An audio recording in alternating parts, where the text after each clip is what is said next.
Welcome to another RSR. Tonight I'm reviewing New York City FC 2, Toronto FC 1, and MLS 2024 Week 4. Toronto's first loss of the season. Still on 7 points, still 5th in the East. It's not as bad as it could have been. I still think we honestly deserve to lose this game. We did play well up a man, we just couldn't get the goal, and I think we were starting to get screwed by the ref. While we were up a man, I think we could have had a penalty given. I think there was a handball there that even God could have seen. That was missed.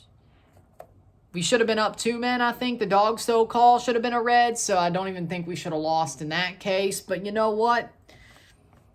New York was cooking us. When they were up to 11, they were cooking us, and they were bound to score more than 2 goals, and they scored 2.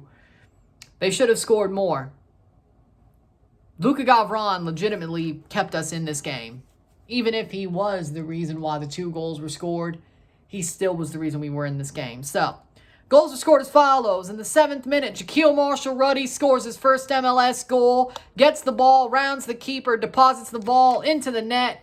Great pace to make it 0-1. Toronto has the lead. 24th minute, free kick for New York. Santi Rodriguez takes it. The wall is set in the middle, not to one side.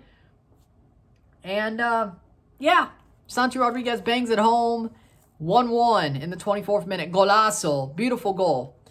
Halftime, it's 1-1. Toronto gets a draw at the half when they really should have been down by the half. But, hey, at least they were drawing. Kevin O'Toole in the 65th minute scores a goal. Ball crossed in. Kobe Franklin gets up there but just can't get the header. O'Toole nods it in. Gavron gets his hand to it, but it goes onto the crossbar and rolls in. Finds its way into the net, past the line to make it 2-1. And then New York City FC gets a red card. Keaton Parks stamps on the leg. Studs up, red card, he's off. They do call that on VAR, but there was still a penalty that the ref missed. Toronto still should have been up, honestly, by 2 at that point on players. But referee legitimately was bad in this match, I have to say. Toronto should have drawn this match. If they got that penalty, I think they would have scored it. But they didn't. They can't find a goal. Io Akinola scuffs a big chance that if he scored that, we'd be a lot happier right now. DeAndre Kerr should have been on longer. Tyrese Spicer did look pretty good when he was on. The team fought. Let's say that. They did fight. I'm a lot happier with this result with those last 30 minutes. They did fight. Sadly enough, it wasn't enough. Full time, it was 2-1, 17 shots to 13, 9 shots on goal to 1, 54% possession to 46% possession, 451 passes to 387, 85% pass accuracy to 80, 15 fouls, 22, 1 offside to 2, 4 yellow cards to 5, 1 red card to 0, 6 corners to 4.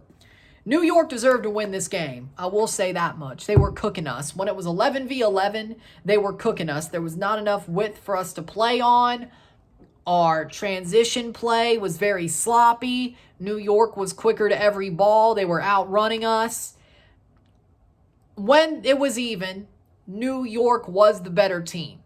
They deserved this result, to be totally honest. I think later on in the match, when we were up a man, the referee started screwing with us. That doesn't matter, though. We should have been down by more than 1. So, in the end, all things being equal, New York did deserve this result. They defended really well. They know how to play a Yankee Stadium. This is their home. Tight pitch, bowling ball, bowling alley level pitch. It's their home. They know how to win here. And Toronto just, I think we're a little bit too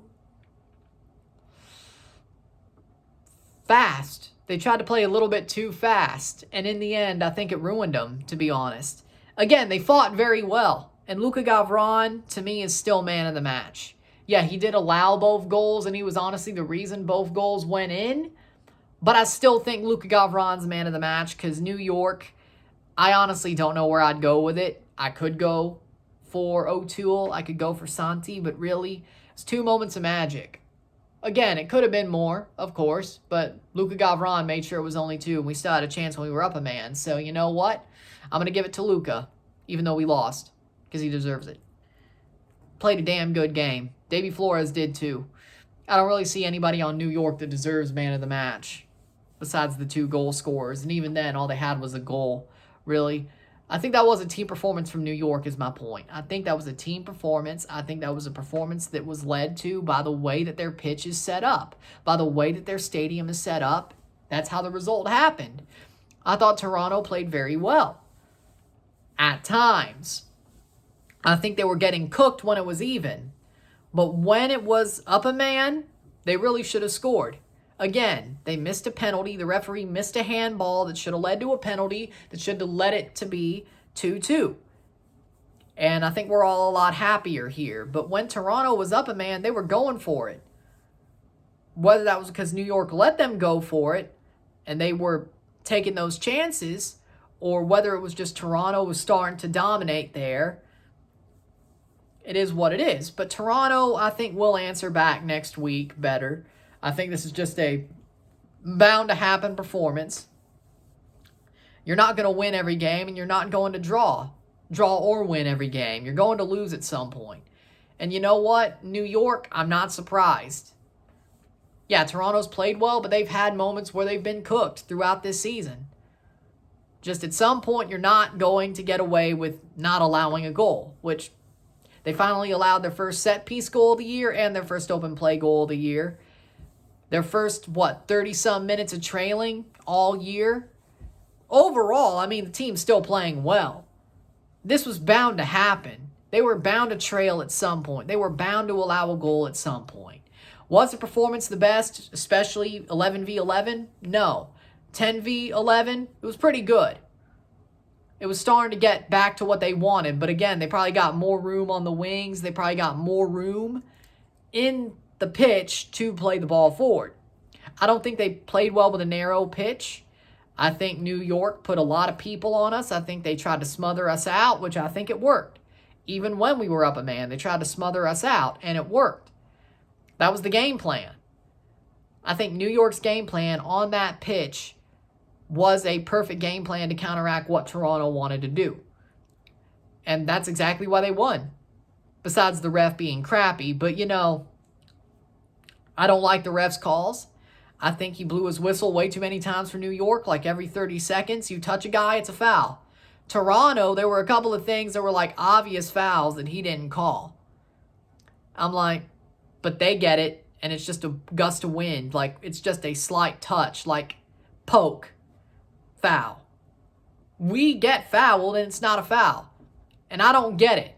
Like, this referee legitimately was a bit biased, I think. Blew his whistle all the time, except for when it was Toronto. I don't like it. I don't like the calls by this ref. I think the ref was trash. I think he definitely helped New York win this match, especially when they were down a man. I think a point would have been a lot fairer. But again, if New York was 11v11, it probably would have been 3-1, 4-1. So, again, 3 points is also fair in a way for New York. But Toronto, I think they got hard done by in the end. I'm happy with their fight. I think they will play better next week against Atlanta at home. Well, we would have lost Oso anyway, so. Longstaff played very well, I have to say. Very intrigued by how Matty Longstaff played. So, with that being said, it was a good game, but not good enough. And this was bound to happen, and that's my takeaway. I'm not happy about it, but I'm not mad about it. Toronto's still a way better team than they were last year, even with the loss. So I'm going to take that as it is. We're still 5th in the East, maybe 6th the end of the night or end of the weekend. I don't know. But you know what? Could be worse. Could be way worse. We're still better than last year at this point. So you know what? It was bound to happen at some point. With that being said, New York deserved a win, at least with the way they played with 11 men. And here we are. With that being said, if you like this video, like and share, subscribe. You know what it is. Tell your friends. Hit that like button. Hit that subscribe button. Hit that bell notification once subscribed. Send super chats on the live streams. Comment on this video. Put us to play this. Share with friends and family. All that great stuff. I will see you tomorrow for a live watch along and review of Atlas FC versus CF Monterrey. Domingo Futbolero is back on this channel. We will be doing a Liga MX game tomorrow at 6 Central. And let's have some fun with it. Domingo Futbolero is back. I'm sure you've been waiting. Let's go. So I'll see you tomorrow. And also St. Patrick's Day, so I will be wearing green. Of course. I'm Ryan and I'm out. Peace.